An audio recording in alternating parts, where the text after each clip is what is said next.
यहाँ पर मैं आप लोगों के लिए लेकर आया हूँ संपूर्ण चाणक्य नीति, जिसके पूरे 17 अध्याय यहाँ पर आपको सुनने को मिलेंगे। यदि आप अपने जीवन को बदलना चाहते हैं और चाहते हैं कि आपको कुछ ऐसे तरीके पता चले जिससे आप जीवन को बहुत ही अच्छे ढंग से जी सके, तो ये 17 अध्याय आप सभी के लिए बहुत ही महत्वपूर्ण हैं। तो चलिए इस चाणक्य नीति की शुरुआत करते हैं। आचार्य चाणक्य के जीवन की एक प्रारंभिक घटना से उनके चरित्र का बहुत सुंदर खुलासा होता है। एक बार वे अपने शिष्यों के साथ तक्षशिला से मगध की ओर आ रहे थे। मगध का राजा महानंद उनसे द्वेष रखता था। वह एक बार भरी सभा में चाणक्य का अपमान कर चुका था। तभी से उन्होंने संकल्प लिया था कि वे मगध के सम्राट महानंद को पद से नीचे उतार कर ही अपनी शिखा में गांठ बांधेंगे। इसके लिए वे अपने सर्वाधिक प्रिय शिष्य चंद्रगुप्त को तैयार कर रहे थे। मगध पहुंचने के लिए वे सीधे मार्ग से ना जाकर एक अन्य उबड़ खाबड़ मार्ग से अपना सफर तय कर रहे थे। उस मार्ग में कांटे बहुत थे। तभी उनके पैरों में एक कांटा चुभ गया। वे क्रोध से भर उठे। तत्काल उन्होंने अपने शिष्यों से कहा, उखाड़ फेंको इन नागफनों को, एक भी शेष नहीं रहना चाहिए। उन्होंने तब उन कांटों को ही नहीं उखाड़ा, उन कांटों के वृक्षों की जड़ों में मही डाल दिया ताकि वे दोबारा न उग सके। इस प्रकार वे अपने शत्रु का समूल नाश करने पर ही विश्वास करते थे। वे दूसरों के बनाए गए मार्ग पर चलने में कभी भी विश्वास नहीं करते थे। वे अपने द्वारा बनाए गए मार्ग पर ही चलने में विश्वास करते थे। आशा करता हूं इन अध्यायों को सुनने के बाद आप भी अपनी जिंदगी में अपने मार्ग खुद तैयार करें, अपने ऊपर विश्वास करें और अपनी जिंदगी में आगे बढ़े। तो चलिए प्रारंभ करते हैं। प्रथम अध्याय में श्री चाणक्य श्री विष्णु भगवान को नमन करते हुए समझाते हैं कि राजनीति में कभी कभी कुछ कर्म ऐसे दिखाई पड़ते हैं जिन्हें देखकर सोचना पड़ता है कि यह उचित हुआ या अनुचित, परंतु जिस अनीतिकारी से भी जन कल्याण होता हो अथवा धर्म का पक्ष प्रबल होता हो तो उस अनैतिक कार्य को भी नीति सम्मत ही माना जाएगा। उदाहरण के रूप में महाभारत के युद्ध में युधिष्ठिर द्वारा अश्वत्थामा की मृत्यु का उद्घोष करना यद्यपि नीति विरुद्ध था, पर नीति कुशल योगीराज कृष्ण ने इसे उचित माना था, क्योंकि वे गुरु द्रोणाचार्य के विकट संहार से अपनी सेना को बचाना चाहते थे। आगे चाणक्य समझाते हैं कि मूर्ख छात्रों को पढ़ाने से, दुष्ट स्त्री के पालन पोषण से और दुखियों के साथ संबंध रखने से बुद्धिमान व्यक्ति भी दुखी होता है। इसका मतलब यह नहीं है कि मूर्ख शिष्यों को कभी उचित उपदेश नहीं देना चाहिए। समझाने का तात्पर्य यह है कि पतित आचरण वाली स्त्री की संगति करना तथा दुखी मनुष्यों के साथ समागम करने से विद्वान तथा भले व्यक्ति को दुख ही उठाना पड़ता है। वास्तव में शिक्षा उसी इंसान को दी जानी चाहिए जो सुपात्र हो। जो व्यक्ति बताई गई बातों को ना समझे, उसे परामर्श देने से कोई लाभ नहीं है। मूर्ख व्यक्ति को शिक्षा देकर अपना समय ही नष्ट किया जाता है। यदि बात दुखी व्यक्ति के साथ संबंध रखने की है तो दुखी व्यक्ति हर पल अपना ही रोना रोता रहता है। इससे विद्वान व्यक्ति की साधना और एकाग्रता भंग हो जाती है। आगे श्री चाणक्य हमें समझाते हैं कि दुष्ट स्त्री, छल करने वाला मित्र, पलटकर तीखा जवाब देने वाला नौकर तथा जिस घर में सांप रहता हो उस घर में निवास करने वाले गृह स्वामी की मौत में संशय ना करे, वह निश्चित ही मृत्यु को प्राप्त होगा। घर में यदि दुष्ट और दुष्चरित्र वाली पत्नी हो तो उस पति का जीना ना जीना बराबर ही है। वह अपमान और लज्जा के बोझ से एक तो वैसे ही मृतक के समान है, ऊपर से उसे सदैव यह भय भी बना रहेगा कि यह स्त्री अपने स्वार्थ के लिए कहीं उसे विष न दे दे। दूसरा, यदि उस गृहस्वामी का मित्र भी दगाबाज हो, धोखा देने वाला हो, तो ऐसा मित्र आस्तीन का सांप होता है।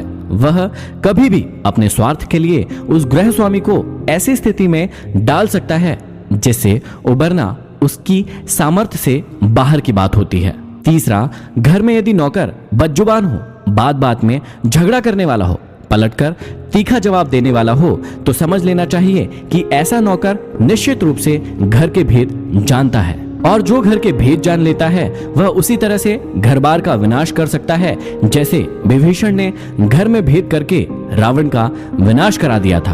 तभी मुहावरा भी बना, घर का भेदी लंका ढाए। विपत्ति के समय काम आने वाले धन की रक्षा करे, धन से स्त्री की रक्षा करे और अपनी रक्षा धन और स्त्री से सदा करे। अर्थात संकट के समय धन की जरूरत सभी को होती है, इसलिए संकट काल के लिए धन बचाकर रखना उत्तम होता है। धन से अपनी पत्नी की रक्षा की जा सकती है। अर्थात यदि परिवार पर कोई संकट आए तो धन का लोभ नहीं रखना चाहिए, परंतु यदि अपने ऊपर कोई संकट आ जाए तो उस समय उस धन व स्त्री दोनों का ही बलिदान कर देना चाहिए। आगे श्री चाणक्य कहते हैं कि आपत्ति से बचने के लिए धन की रक्षा करें, क्योंकि पता नहीं कब आपदा आ जाए और लक्ष्मी तो चंचल है। संचय किया गया धन कभी भी नष्ट हो सकता है। श्री चाणक्य कहते हैं कि जिस देश में सम्मान नहीं, आजीविका के साधन नहीं, बंधु बांधव अर्थात परिवार नहीं और विद्या प्राप्त करने के साधन नहीं, वहां हमें कभी भी नहीं रहना चाहिए। अगले श्लोक में श्री चाणक्य कहते हैं कि जहां धनी, वैदिक ब्राह्मण, राजा, नदी और वैद्य ये 5 न हो, वहां एक दिन से भी ज्यादा नहीं रहना चाहिए। भावार्थ यह है कि जिस जगह पर इन 5 का अभाव हो, वहां मनुष्य को एक दिन भी ठहरना उत्तम नहीं होगा।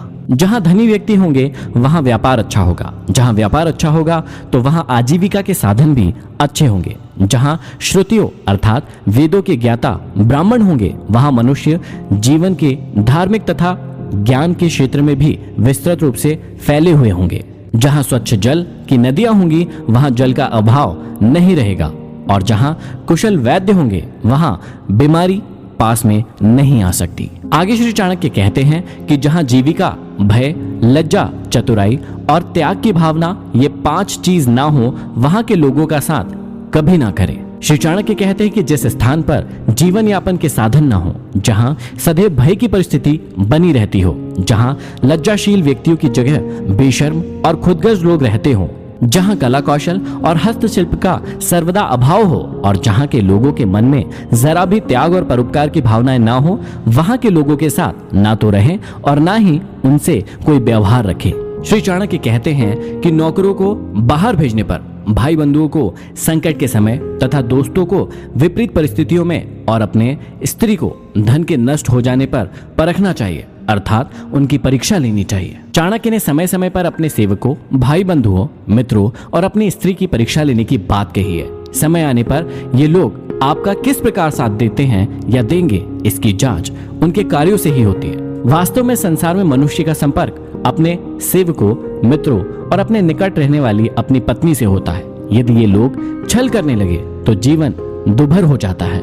इसलिए समय समय पर इनकी जांच करना जरूरी है कि कहीं ये आपको धोखा तो नहीं दे रहे हैं। आगे समझाते हैं कि बीमारी में, विपत्ति काल में, अकाल के समय, दुश्मनों से दुख पाने या आक्रमण होने पर, राज दरबार में और शमशान भूमि में जो साथ रहता है वही सच्चा भाई बंधु अथवा मित्र होता है। श्री चाणक्य समझाते हैं कि जो अपने निश्चित कर्मों तथा वस्तु का त्याग करके अनिश्चित की चिंता करता है, उसका अनिश्चित लक्ष्य तो नष्ट हो ही जाता है, निश्चित भी नष्ट हो जाता है। किसी ने सही कहा है, आधी को छोड़ सारी को धावे, आधी मिले न पूरी पावे। जो व्यक्ति अपने निश्चित लक्ष्य से भटक जाता है, उसका कोई भी लक्ष्य पूरा नहीं हो पाता है। अर्थात भाव यही है कि आदमी को उन्हीं कार्यों में अपने हाथ डालना चाहिए जिन्हें वह पूरा करने की सामर्थ्य रखता हो। आगे श्री चाणक्य कहते हैं कि बुद्धिमान इंसान को अच्छे कुल में जन्म लेने वाली कुरूप कन्या से भी विवाह कर लेना चाहिए, परंतु अच्छे रूप वाली नीच कुल की कन्या से विवाह नहीं करना चाहिए, क्योंकि विवाह संबंध समान कुल में ही श्रेष्ठ होता है। लंबे नाखून वाले हिंसक पशुओं, नदियों, बड़े बड़े सिंग वाले पशुओं, शस्त्रधारियों, स्त्रियों और राज परिवारों का कभी भी विश्वास नहीं करना चाहिए। श्री चाणक्य कहते हैं कि पुरुषों की अपेक्षा स्त्रियों का भोजन दुगना, लज्जा चौगुनी, साहस 6 गुना और काम 8 गुना अधिक होता है। इन बातों का हमेशा ध्यान रखना चाहिए। ये था भाग 1। अब हम सुनेंगे अगले एपिसोड में भाग 2।